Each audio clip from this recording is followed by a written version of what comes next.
Yeah, they have some great pass rushers on the outside that we, been focused in on all week. Did a pretty good job with containing them throughout most of the game.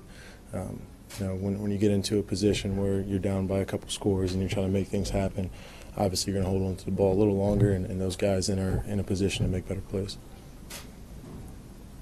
DeShone, take me through some of the early drives where you were trying to hit Josh deep. I know you hit a spectacular catch on one of them, but I mean, it seemed like you guys weren't in sync. I understand he has just coming back, but is there, with 4 games left to go, is there a way you guys can get in sync and look forward to next year? Absolutely. There's a big aspect to this game that considers matchup, and when you have a guy who is as fast and as big as he is, you want to try to attack that matchup if they don't have a safety over the top of him.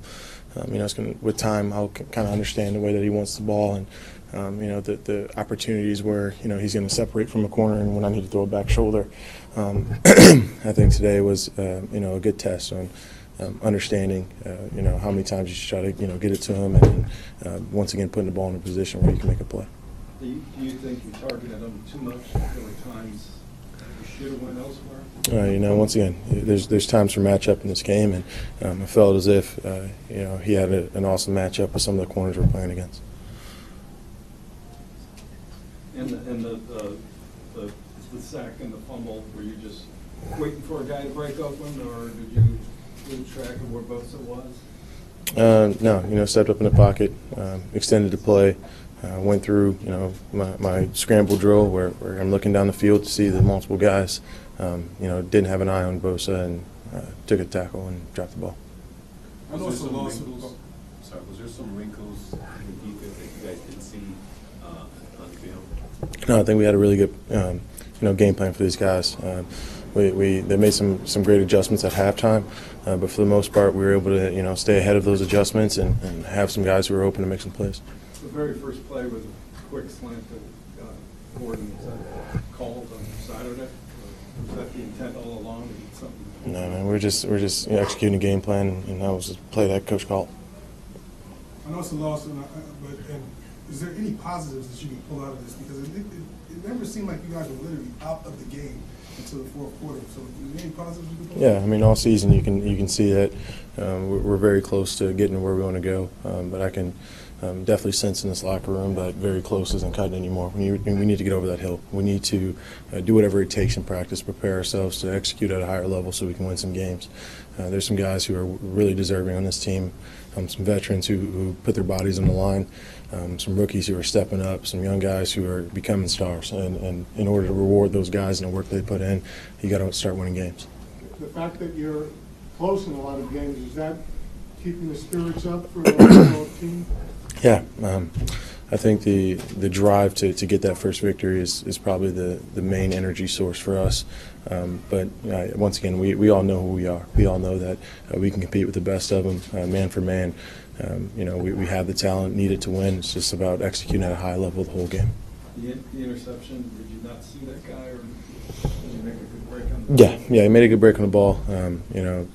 Keeping my eyes on the middle of the field to try to hit a seam route up the middle. He makes a good break on the ball. Once again, he makes a good play. You did get Paul and Njoku for some big games. Was he like the beneficiary of Gordon being out there? No. Once again, you're just trying to hit the guy who's open. Taking what the defense has given you. When you have the talent that we have and the playmakers that we have, there's multiple ways to get balls to multiple guys. It just happened to be obviously that David was in some prime positions to make some big plays for us. Wouldn't be surprised if next week there's another guy out there doing the same thing. As a young quarterback, you pay close attention to a veteran like Phillip Rivers and watch the way he was able to execute? Absolutely. He's a Hall of Famer. He's one of the best to ever do this. His ability to get the ball out quick, his ability to drive their team the way they did and have the offensive success that he did is something that I will look to emulate in my future here in the NFL. Just to piggyback off what he said, how do you feel overall? What's your overall assessment of the development of the game since you've been here? I feel like the game's slowing down. I feel like I'm starting to understand our system a lot better and the checks and balances within the system that allows me to play at a higher level.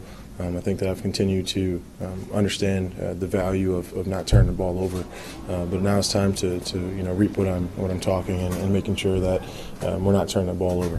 This game is one in which you got to win in the fourth quarter. Every game you see in the league is very rare for a game to be out of hand in the fourth quarter. So in order to play your best, or in order to win games, you got to play your best ball then. You've been in roughly half of your games. Is there a common thread as to why you haven't won any of those? Yeah, just lack of execution in the fourth quarter once again. In some sort of a fashion, whether it be turnovers earlier in the season, obviously turnovers today, putting the ball in harm's way, making sure that every guy is executing at a high level. Throughout a game, we got to be able to start fast. We got to maintain that throughout the game, and then obviously finish even stronger.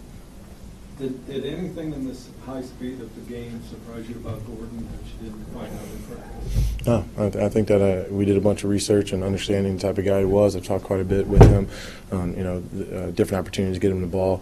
I think that once again it's on me to continue to push that and to spend a lot of time with him in practice to continue to develop our relationship and our chemistry to make sure that he's making more plays than he made today.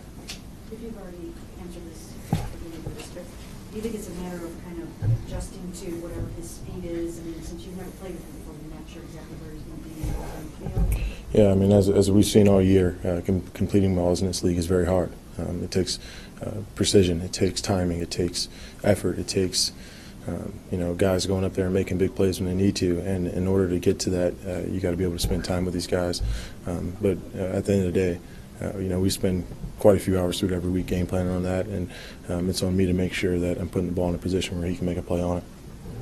Very good. Can you see, though, how the addition of Josh can maybe get you guys over the hump as you go along over these next 4 days? Absolutely. When you have as many playmakers as we do now, you can formation things in any sort of way to get the ball to everyone. It's about taking what the defense is giving you, throwing the ball to the guy who's open, and then when the guy isn't necessarily wide open, making great throws and great catches to be able to move the ball down the field. When you guys make that play, when he makes that play on the sidelines, perfect ball from you, he makes the catch.